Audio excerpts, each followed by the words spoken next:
Today we have a little Homelite chainsaw on the bench, as you can see, the little 33cc model.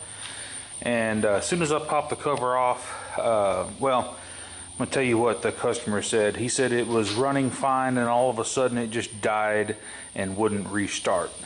And just a quick visual, you can pretty much probably diagnose the problem, as it's going to be a fuel delivery issue. As you can tell, the fuel line is just rotted off and not even connected to the carburetor. And I pulled it straight up out of the hole in the tank without any effort. When I undid the gas cap and emptied out the old fuel, 2 fuel filters came out. So, and also I can see that this gas line is fairly new right here, but we're going to replace it anyway. And I'm going to show you how to route the fuel lines correctly, because if you get them wrong and you don't get the primer bulb lines on right, you're going to be priming the carburetor the opposite way and it just about will not start or run right. Go ahead and remove the carburetor, and you may have to take the starter off. It's real simple, 4 screws.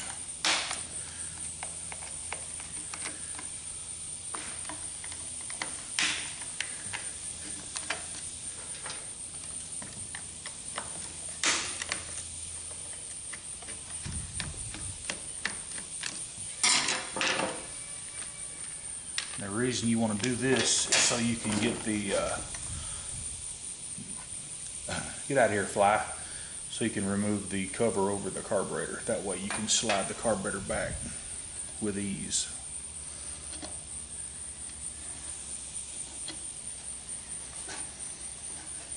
Next thing you want to do is loosen the throttle cable bracket just enough to get the throttle cable to slide up, and then you can pull it right off the carburetor like that. Go ahead and slide the carburetor off the studs, and then you can remove the choke lever. As you can tell, it's got a hole right here. It's supposed to have a hairpin that goes through there, and somebody didn't put it back, but I found it. I'll show you.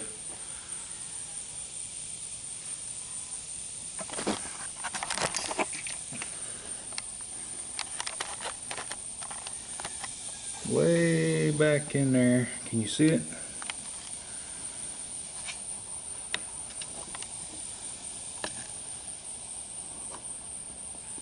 Careless, so careless.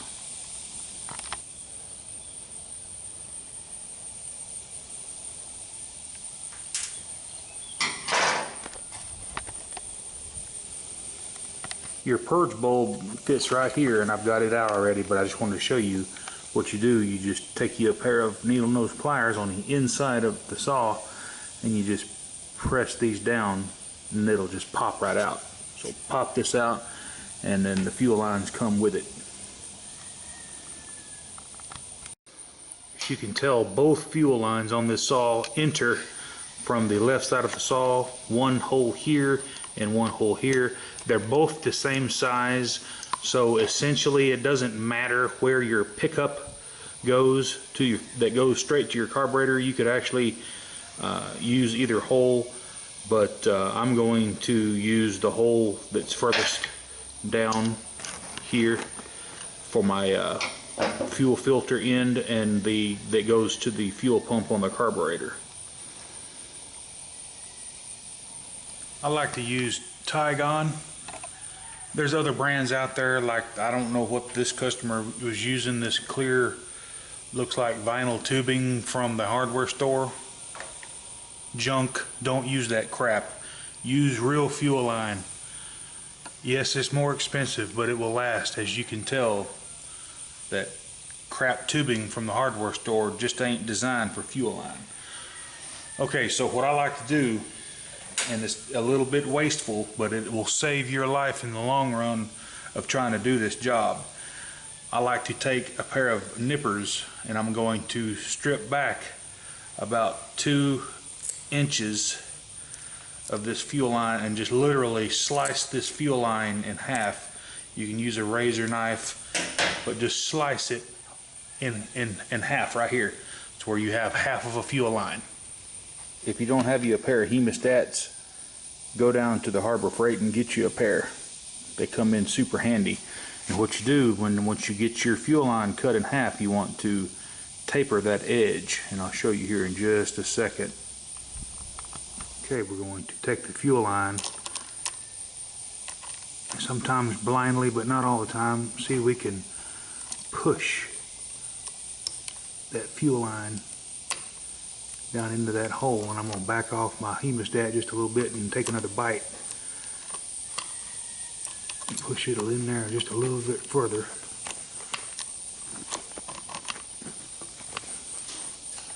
And then from the fuel tank side,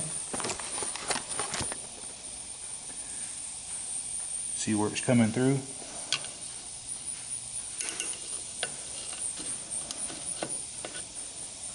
Now, just take it and pull it. Always pull more than you need, because you're going to be able to trim it off. So pull out, 6-8 inches. Cut it off flush.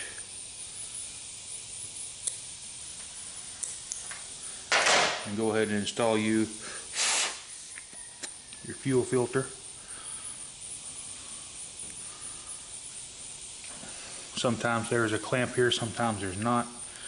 Go ahead and drop it back down the tank. Make sure it's not coiled up. If it is, go ahead and pull the line back a little. Just enough to where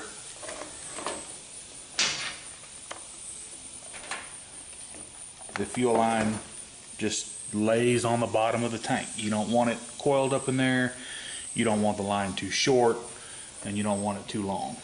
So that's perfect. So now we're going to be installing the primer bulb, and if you're unsure which of these nipples is the suction and the discharge, all you got to do is get you a little piece of fuel line and stick on whichever one you want to test. I'm going to do the short one first. I'm just going to put my tongue on it.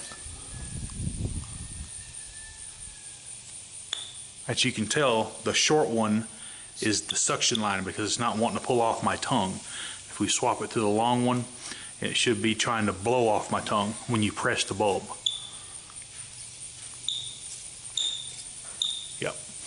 So that's how you know. Same thing with the discharge line from the primer bulb. Just split it and then taper the end. We're going to put it in through the other hole, but only this time, instead of pulling out more fuel line for the filter, it's only going to stick down in the tank about an inch and a half, just to be sure it has enough wiggle room and expansion so it doesn't just pull out of the hole.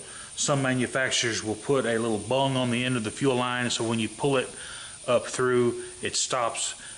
Some of the manufacturers use a I don't know, just a plastic nipple, one on both sides. I think Poulan makes some equipment with that in there. If you have some of those in stock, they work great. Just stick one on the end and pull your line up tight. Reach in with your hemostats, pull it. Sometimes you have to get a better bite, and you might be able to just roll it one time to get a good bite and pull it.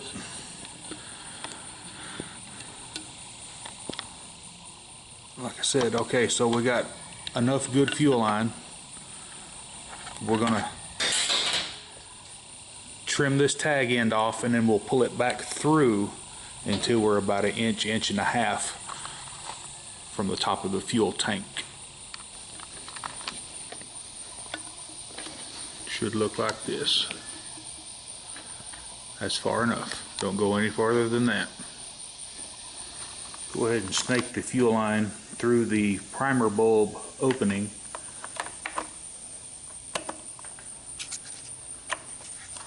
and then it should look something like this. Let it get caught on your carb studs, push it below those, and what you want to do is just come in here and snip it off. You can adjust it here in a little bit because you're going to have plenty of room to snap this primer bulb in, and there's plenty of room under the carburetor to have just a little bit of slack or excess fuel line that's not going to hurt. So just snip your line here, and then we'll install the suction or the discharge side of the primer bulb.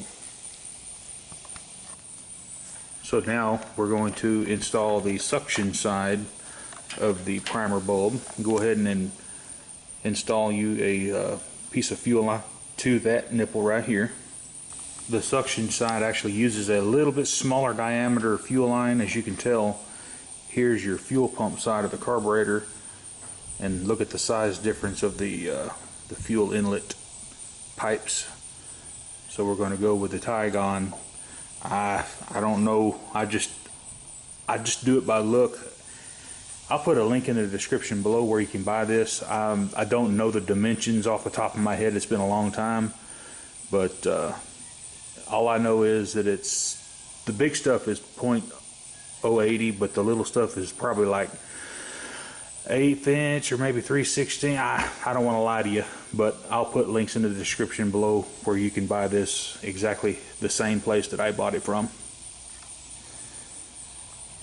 So go ahead and feed the fuel line up through the hole in the saw for the primer bulb. Reach up here and grab it. There she is, if it don't fall down. Whoops. It's not cooperating. Get up there. I want to do this real time so I don't have to get enough of it out maybe. Now then, pull it.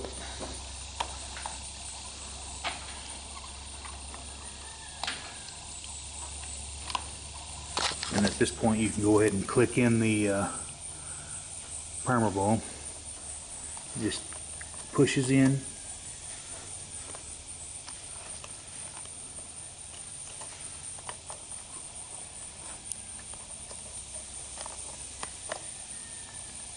Come on, baby. This is definitely a hard one.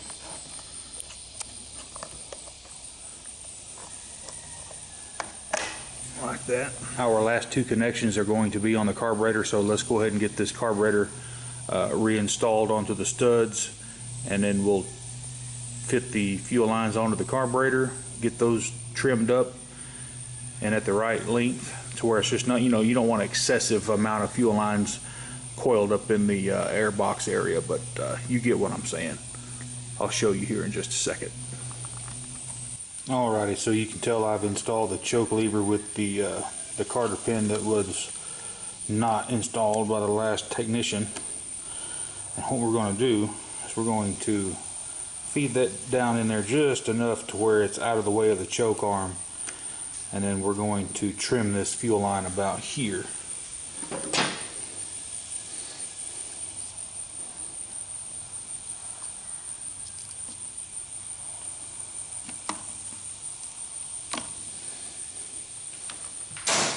And then we're going to install it on the smaller of the two carburetor connections. Careful not to poke a hole in it with your pliers. And then the last connection is going to be the first line that we install.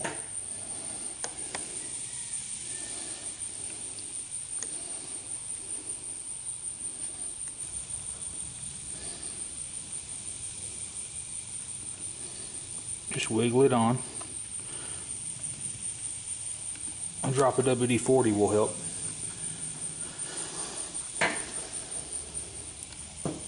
I like to go ahead and get it pushed on as far as you can, if you can. Sometimes it's just too stuck. If That's plenty far enough right there. Go ahead and slide your carburetor throttle cable back. Get that part put back down in there, right here.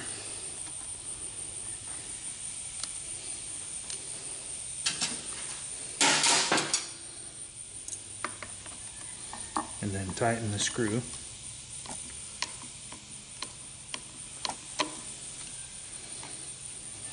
Just check and make sure you're getting full range of your throttle cable pulling the carburetor open.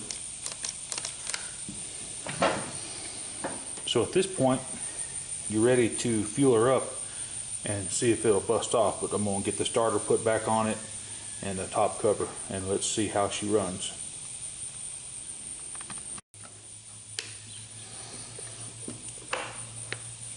Go and prime it up a couple times. Choke it.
Alrighty guys, we got the pole and chain, the home light chainsaw fixed with some simple fuel lines, and I hope that you're able to understand how the fuel lines go.